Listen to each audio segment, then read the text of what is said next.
Welcome to Career Tools. Today's topic, what do you want to do?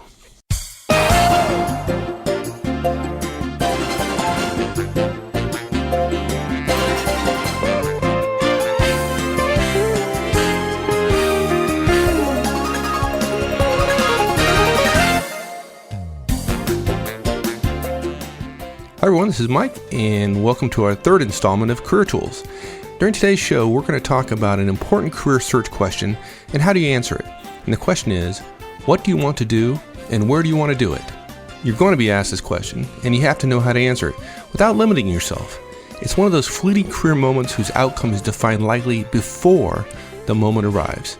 Here we go. Today's topic sounds like a pretty simple question, even though it is a two-parter, right? So it's not a simple question. There's actually two parts to it. But the question, what do you want to do and where do you want to do it? I mean, really, how hard can that be? Yeah, you would think, wouldn't you? But it is devilishly hard for most people. It really is. Most people blow this question. They blow it. And they don't really even know that they blew it. Because they get it at times when they don't expect it, right? Yeah, it's not exactly right. They think they're going to get it during the interview itself, and they don't get it in the interview. They get it somewhere else, and it's unexpected. They get it before, right? And then they stumble around and they get through it, and then they're so worried about the rest of the conversation that to avoid totally beating themselves up about how well they do, they put this answer, the answer to this question, in the top half of the answers they delivered. Yeah, right. Because, of course, they did answer it accurately, right? Yeah, they meant what they said, right? Right. Yeah, it wasn't terribly complex, and how hard can it be? I did tell them what I wanted to do and where I wanted to do it, but the problem is the answer wasn't very good. Yeah. Unfortunately, being accurate doesn't make it good, right? Yeah, we need to do a cast on the definition of good interviewing answers, which is to say persuasively truthful. And too many people mistakenly make it truthfully persuasive, which is the backwards way. Right. But that's another cast. What happens is they get asked this question by an executive who's helping them or by a recruiter or whatever, and they're not ready for it because they don't think they're interviewing. We'll talk about that in a second. And they end up defining what they want poorly, and they don't handle the limitations part of the question. You've got to have limitations associated with the question. That said, you're totally right. They blow it. So let's walk through how you handle the basics, the basic question. And by the way, this is a special one. It's one of those special questions or career moments where there is a kiss of death alert. Ooh, that's not good. In this one, yeah. If you stumble over part of this, you get the kiss of death. So we've got 5 parts of the cast. We're going to give you some basic background, talking about what the question is and more details about it and so on. Then there are really 4 parts to the answer, which is first, you define your desired job. We'll give you some details there. Then you say you're open to similar opportunities, right? So answer the question and then profess openness. You describe your location preference, not terribly hard. And then the second part, you give a caveat, which is to say you're open to any location, if in fact you are. So it's very straightforward, but you've got to understand both parts of the question. Good. Okay, so let's talk a little bit about the basic background here of this question. And I alluded to it earlier, which is that the mistake that many folks make here is that they are surprised by this question as if it's supposed to happen in an interview. And it's not an interview question. Right, yeah. It comes up 2 times, really, and I'm sure we'll get to that in a second. But it's a form of evaluation shorthand for folks like you and me, like executives and recruiters. Right. And what we do is we use this question to quickly assess whether or not you are ready for it by the tone and tenor of your answer. And whether we like the content of your answer or not, we're making conclusions. Yeah, exactly. People think that I answered it correctly, so I'm okay, when in fact, people who are asking this question are really looking for, have you thought clearly about it? Are you ready for the question? And you really don't get a whole lot of credit for stumbling through it. You ought to be able to answer this question. In fact, this is one of the first questions you should ask yourself in the search. When you start thinking, okay, I'm thinking about doing something different, either at my own company or somewhere else. The question that ought to pop into your head is, what do you want to do and where do you want to do it? And there's a right way to answer that. And if you stumble over it while delivering technically accurate answers, you get no credit because it's the stumbling over it that sends the message to the recruiter or the executive. Not good. If you can't answer this question, what it says is that you don't know what you want to do or where you want to do it. And so if you're interviewing, the only conclusion we can come to is that you're simply running away from something, and nobody wants to hire anybody simply running away. Exactly. You're leaving a negative rather than seeking a positive. Good. Yeah. So there are 2 times you're going to be asked this, either by executives, we've alluded to it already, by executives and friends of yours in your network whom you've asked to help you in your career search. And then, of course, the other one is by recruiters who are not tied to a specific job in a specific location. So therefore I ask, hey, what do you want to do and where do you want to do it? And it happens before the interview, before people realize that they're interviewing. In fact, the mistake is they assume that they're not interviewing yet. Wait. When you're talking to executives, people you know, or your network of friends, you're saying that they are interviewing you? Is that what you just said? I'm not saying they are interviewing, but I am saying you're in an interview. Okay. Yeah. If you don't think that executives are constantly evaluating you, if you don't think recruiters are watching you sidelong, if they think they might have a chance of placing you, you're insane. They are constantly evaluating you. I have a bad habit of mentioning things to my friends. A friend will say, hey, I noticed you had a funny look on your face. I said, yeah, you did this 3 minutes ago. And they said, what?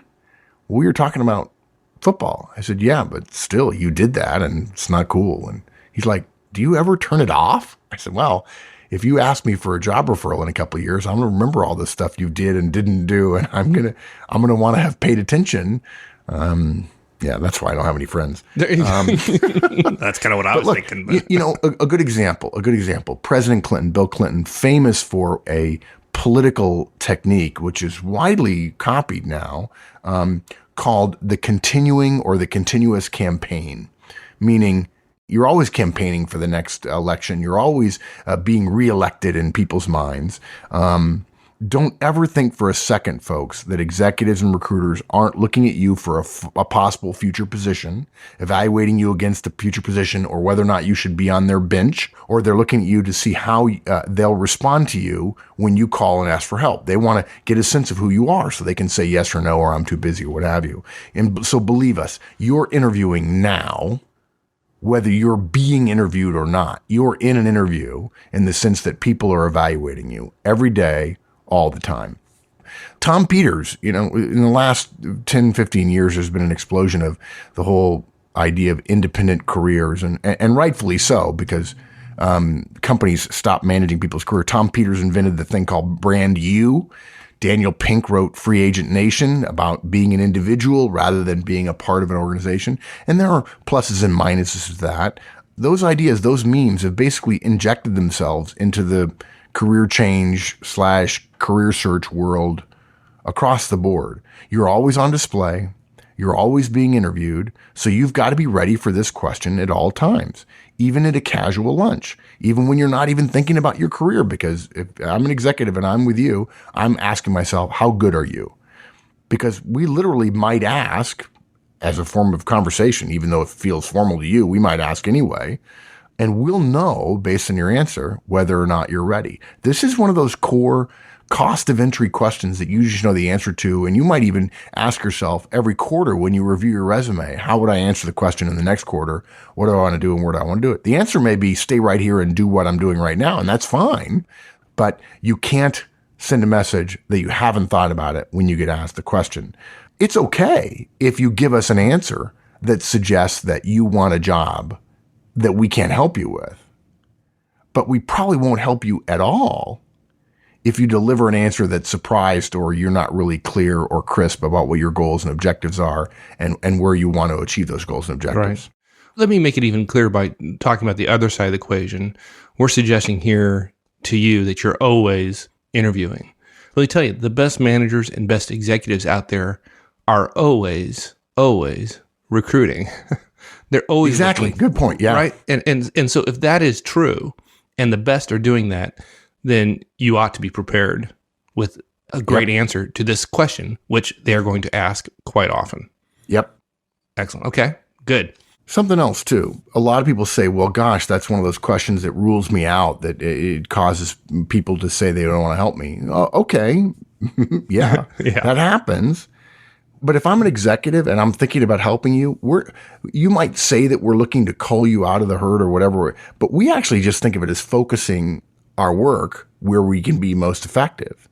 I get asked a lot about why interviewing questions or career search questions or the larger discussion of who you are and what you've done in your career and where you're headed, why they have hidden answers associated with them. Like this one, you could give a correct answer that's still a poor answer because you're not crisp in your delivery because you seem surprised by it. Or people ask me, why are there so many pitfalls in interviews? Why are there so many things that seem overly negative in an interview? And of course, I'm sure everybody's heard us say 100 times, interview is an artificial reality designed to keep you out. I mean, our default answer is no, right? Right. Yeah. All those little hidden pitfalls are there because we put them in there. Yeah, we put them in there for a reason, to pitfall you. Right. You've been pitfalled. You've been pitfalled. Yeah. It does seem funny to me, though, to even ask that question. Look, suppose in the first 5 minutes of an interview or you're in a conversation with somebody and you get the sense that they're well prepared, they're professionally ready, they're clear, they're crisp, they're concise, they're eager to share, they're outgoing, they're polite to you, they're a sharp person. To you, it just feels like they know their stuff. Aren't you going to be more inclined to hire them you don't have to know anything else. You're thinking, wow, I like this person. Yeah, of course you would. Because preparation and readiness and advanced work and communication skills are universally a good thing. Yeah, it's possible you could make the wrong choice by hiring a prepared but ultimately less qualified applicant. But what we're saying is that when it comes to this question, what do you want to do and where do you want to do it? This is a classic heuristic. It's a rule of thumb that executives and recruiters use to assess where you are in your preparation, how ready you are, how smart you are about career searches and career management skills, and how good you're going to be communicating that, because we know we're not just going to get evaluated on whether or not you do well in the job if we refer you for it, but whether or not you do well in the interview, which depends upon preparation, knowledge, background, and communication skills as well. Right. Yeah. If you're smart here, we're likely to assume that you're going to be smart elsewhere. Or another way of looking at it, if you don't know what you want, what's the chance you're going to be good at it when you get the job? That's a good way to put it. Exactly. Yeah. Yeah. So people get frustrated that they get asked this question, not in an interview, right? Oh, if they asked me in an interview, I'd be ready. Right. What? What's that? Right. If you know the answer, you know the answer, whether you're in an interview or not.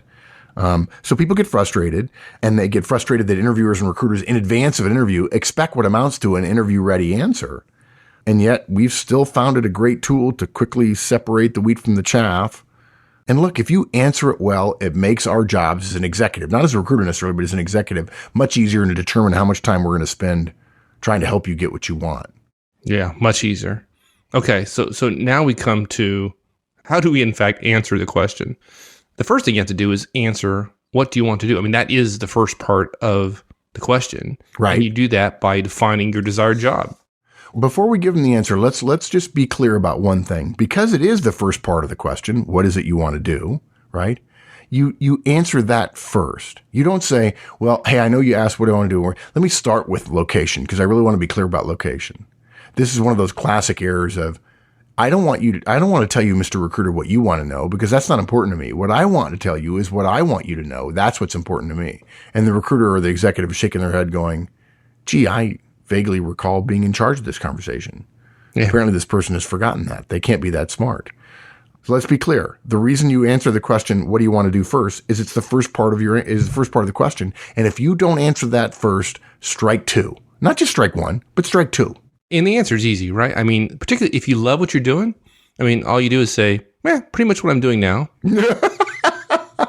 Yeah, that's good. That'll work. Yeah. Basically what you do, going back to your point, you define your desired job. And the biggest single mistake that people make in this is saying pretty much what I'm doing now, saying what I'm doing now, or some variant of that. That is wrong. It is backwards, and it is absolutely the kiss of death in an interview. It's the equivalent of when somebody says, tell me about your job, and last job as a manager, and you say hiring and firing, right? That's the kiss of death as well. It would be the kiss of death to tell someone, to imply that what you want to do is what you're already doing. Right. And the reason it's a kiss of death is because although recruiters like yourself, Mark, are incredibly intelligent, you very likely don't know exactly what it is the person is doing right now. Right. You got to look at the resume. You know what you're going to do. The moment they say, I'm going to do what I'm doing, they look down at the resume. Right. Then they got to try to figure it out, right? Yeah. You don't want us looking down at your resume, right? Right. And then second of all, what recruiters want to hear is they want to hear how you characterize what you do. Bingo. Right. Yep. If that's what you're going to tell them. Look, if you say financial analyst, that's just, it's frankly just a lame job description. It doesn't give us any details, no skills, no depth, no breadth, none of that. It's simple. You're right. No depth, no breadth. We want to know whether you've thought about what it is you do and that you can characterize it both accurately and persuasively, both parts, persuasively truthful, remember that, because you're going to have to do so in an interview. If you can't do it with us, or if you say something stupid to us, you've had this happening, right, Mike, where people say to you, well, when they tell you something dumb and you're talking to them about helping their career and you say, well, maybe you wouldn't want to say that. And then they say the phrase that just nearly causes my head to explode. They say, oh, I would never say that to someone in an interview. And I feel like saying, I really don't matter. Why am I having this conversation? Yeah, what? Because obviously you don't care about me. You really want to get me out of the way so you can go talk to my friends who could give you a job. I'm nothing but a gatekeeper that you need to knock down so you can get where you want to go. Yeah, that won't make any friends.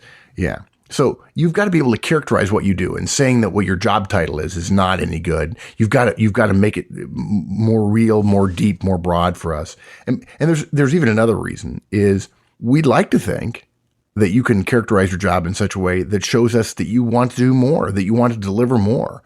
The idea that you can have a great career simply by meeting the requirements of each job you've had, just meeting them without having a desire to grow the job, to grow your skills, to have more responsibility.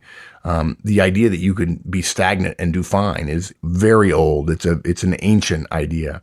Yeah, and if you want to give a limiting definition, why don't you just give a job title? That's exactly. You couldn't get more limiting if you tried. Yeah, if for no other reason than everybody uses different job titles, and the way you define it is different from the way I define it, and yeah, it's too short. Yeah, exactly. So look, we also want to see whether you expect to do that same job or a bigger job. And look, you could define bigger in a number of ways, but again, that job title. We want to know that you can talk about your job in a way that makes us see you using those skills in other places, in other ways. That's the question we have. Right. Okay, but it's possible, though, that you may not want to do the same job in a bigger role. It's also okay to say, hey, using skill set X in industry Y, right? Yeah, sure. Look, sometimes you want to change roles, go in a different direction a little bit. You can't just say financial analysis in the raw materials markets, right? Something more. And here's an example. I want to continue using my financial analysis skills in commodities and raw materials, ideally in an industry with opportunities for hedging or contract negotiations. Or you could say something like, I want to stay in consulting, focusing more on talent management as opposed to recruiting. And generally speaking, the more technical industry, the better. Right? Yeah. But if you do that, though, you have to give examples. I mean, you need to make it easy on us. Don't make us guess about it. If we don't do talent management for our job, then we probably don't have it at the tip of our tongue. And you need to, frankly, spoon feed us just a little bit. Yeah. Now, look, there's some recruiters who say, don't give me examples. And that's because the examples they always hear are the sexy, cool jobs. Right. Yeah. Yeah. The only way... I want to work for Google. Right, exactly. They only say that because they are hearing those jobs without the second half of the first part of our answer, where we're going to say we're open to other opportunities. Yeah, if you don't say the second part of this about being open, then they're going to overreact to the sexiness and the coolness of the job, and they're going to think, you're smoking crack. There's no way I have that job for you. Or like the guy who told me, hey, Mark, what I want is a job that I work 3 days a week and make $100,000 a year. And I was like, okay, stand in line behind me. Right? So yeah, you have to give examples. And it could be something along the lines of, I'd love to use my skills in this way in this industry. And a good example would be company X where they're doing this, or I'd really like to do more of this. I'm excited about this skill that I'm very good at. I can really see it applying well in this industry. And an example of that would be a role I recently talked to a friend about where I would be doing this for this person, focusing on this market overseas or something like that. Now, look, after doing all that and being specific and saying, this is what I want to do, okay, then you must, in the second part, the genius of the answer, the reason you can be specific, assuming you've done some homework and thought about it first, you've got to be able and willing to say that you're open to similar opportunities. Right. But only after you've done the first part, right? You can't start off that way. You don't do yourself any great credit when they say, what do you want to do? And say, well, first of all, I want you to know I'm open to anything. Okay. So in other words, I asked you a question. I want a specific answer, but you don't want to tell me that. You want to make sure that you don't get it wrong. And so you tell me this other thing first. I don't know. Mike, I don't know how many times I've said that. Please don't tell us what you want us to know first. Tell us what we want to know first. But for some reason, still, people say, well, I don't want to answer that. And maybe that's as far as you go, right? You just say you're open to, you don't have any preferences. You're open. But we know better. We know that's not true, right? So exactly. Now you're not being honest with us. You're not being direct with us. Yeah. And then if you say your preference, right? If you say, I really want to do these kind of jobs, this kind of thing with this kind of specialty or this kind of industry, and then you don't say you're open, we believe you have more than a preference, that's all you're willing to consider, and you're restricted. And if you're restricted and we can't see that we have 4 connections for you that'll be perfect, we're unlikely to help you either as a recruiter or an executive. And so suddenly what you described as what you think is a good answer because you were truthful about it is not terribly persuasive. And suddenly nobody's helping you get a job that you can enjoy. Right. I got a great opportunity for you, or I know somebody who has a great opportunity that'd be perfect for you, but you didn't leave me any wiggle room. Exactly. Yeah, I can't. It's not Google, so since you're not open, I don't want to refer you to it. Yeah. So look, after you describe what you want to do, you say, and hey, I'm open to other opportunities that will let me leverage my skills with, as long as I can see a future there. You've got to say this, folks. If you leave this out, again, you're implying your career is going to be like those ones that are 50 years ago, very vertical, very linear, right? Wait until your turn until you get promoted. Very boring. It's dumb. It doesn't happen anymore. Or it happens so rarely, you wouldn't want to be cubbyholed there. I read somewhere an article, I want to say in Esquire magazine, about one of the billionaires in the fashion business, Ralph Lauren or someone like that. No, I'm sorry. I think this is a female executive in fashion, started out in medical school and ended up in fashion. Somebody else almost took over their dad's grocery store, and their dad said, no, you need to stay in the clothing business. You're good at that. And when I think about it, I've been an Army officer. I've been a salesman for Procter & Gamble. I was a recruiter. I've been a consultant, and now I'm a podcaster. Podcasting didn't even exist for me to get into it less than 10 years ago, right? Right. You have to be open because no smart person is not open. And we don't hire not smart people. Right. And again, to state it again, if you leave it off, we assume that you are not open and you won't hear about those opportunities. Yeah. And it's the old joke of, oh, you mean you got a job in San Francisco? Because I would have gone to San Francisco for that great job with that company. I said, oh, well, you said you really were only interested in Silicon Valley, and I don't think of Silicon Valley as being San Francisco. Oh, well, I would have considered that. Well, how would I have known that? Well, I just thought you knew. Right. Through telepathy? Right? Now we're watching the show Heroes, and I can read your mind. Right. Okay, so now that you've done all that, now it's time to describe the second part of the question, which is to describe your location preferences. And it has the same basic principle as the first part, which is you answer the question and then you stay open, right? And actually, I want to say that I'm pretty sure we've recorded a podcast on location, but I don't know when it's coming out. But nonetheless, we don't want to have people leave now and go listen to that cast. I'd probably be more detailed than this one. Right. This is probably, I think this technique of starting specific and then generalizing is probably the opposite of the typical political answer. That's a great point. right? I never thought of it that way. They waffle around and they probably never get to the specifics, hoping that you will have forgotten about the specifics. But what we're talking about here is answer the question directly, get specific, and then generalize it. Yeah, if somebody in an interview says yes or no, and then asks you a question, there are only two words that are appropriate coming out of your mouth, and they're yes or no. Or, well. Well, yeah. Always the bad answers start with, well, I'm here to tell you a story, right? Look, let's stipulate something here first, though. We're answering a recruiter or an executive's question, somebody who's helping us out or talking to us about our career. It's completely fair for them to ask us this question. If I don't know anyone who lives where you say you want to go, I'm going to assume that I'm less likely to really be truly helpful to you. I might be helpful in some other way, but probably not in a referral. On the other hand, if you really want a position in Sacramento, and I know that, I can help you because I have great relationships with people in power in Sacramento. I mean, I may not want to live there, but I know people there, okay? This question is both for us, because we all, me and Mike and other executives and recruiters included, we all think about our friends in terms of their geography relative to us to some degree. And it's also for you because we really do know that you really do have a preference, just like you have a preference about your job. Right. And if all possible, the way to attack this is to keep it to a region if you can. Yeah. Now, look, this usually upsets some people. They're like, well, no, I know the city I want to live in. We're okay with that, but let me just give you some examples. It sounds like this.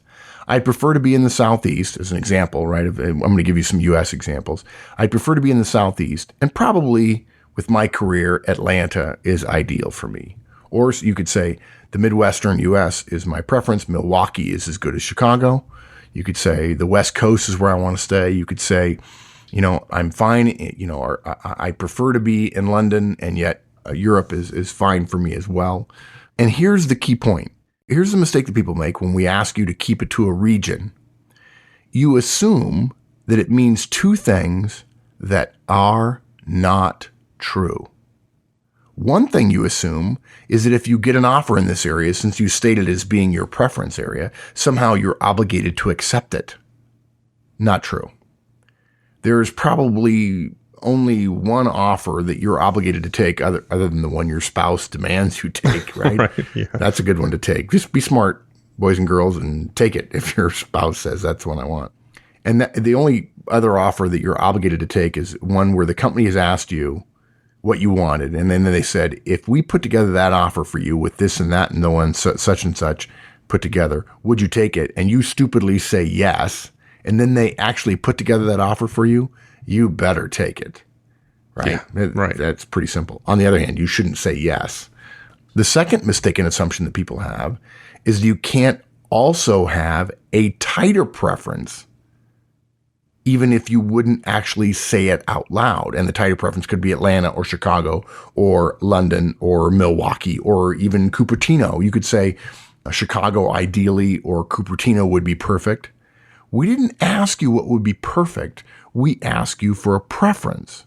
So it's okay to have a tighter preference, but you don't want to say that tighter preference. You want to keep yourself as broad as possible while stating a general preference to answer our question so you don't lose opportunities that might be close to your perfect city. But if you found out they pay $100,000 more than your okay job in your perfect city, wouldn't you rather have a perfect job for $100,000 more in a city 30 miles away?